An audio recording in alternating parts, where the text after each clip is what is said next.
I remember speaking to one volunteer on my way to the funeral and said, "How long have you been on duty?" And they said something like 52 hours with a smile.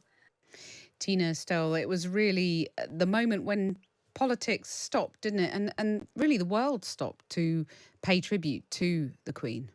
Yeah, I mean, the outpouring of grief, affection, and respect for the Queen from right around the world was just amazing. I mean, listening to that recording of Nicholas Soames and and that Paddington Bear clip, I mean, it gives you goosebumps. I mean, it's just.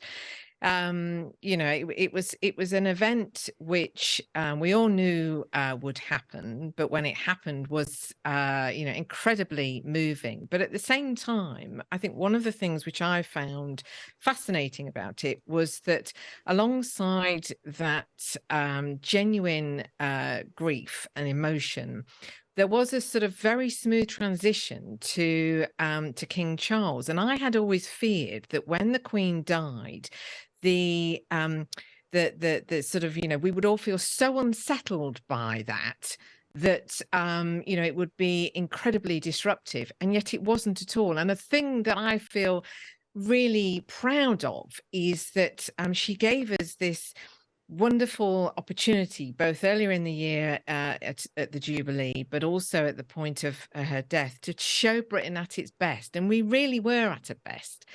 And it was just a remarkable event and an incredibly unifying event as well. Angela Smith, what were your thoughts on the Queen's passing? I think same with everybody else. It was hard, really, wasn't it? Because she was a 96-year-old lady. We'd seen her becoming quite frail. And yet when she actually died, there was a sense of shock throughout the nation. I think we all put on the TV to see what was happening. People just sat around, even in Parliament. Business was going on, but people were clustered around televisions to try and get the news and see what was happening. And then everything stopped for about 10 days. I spent most of that time in London because I was at various official functions. And I have to say, the mood in London, I have never seen it so crowded, so packed, and so calm at the same time. And that queue to see her lying in state was just something else, wasn't it?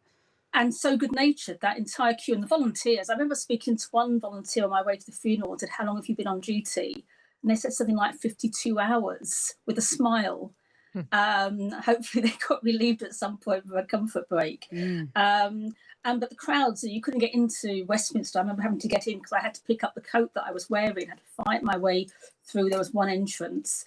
But nobody minded making way for somebody, or people had to wait.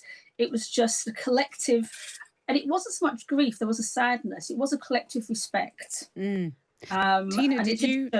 did you file past the coffin? Yes, I did. I had a great privilege of being able to do that. As a member of the House of Lords, we were able to do that, and I was also very privileged to be able to go to the funeral too. So, it was a remarkable thing to be a part of, and an incredibly moving experience. And I mean, it was just, it's still hard to believe that she's gone, really.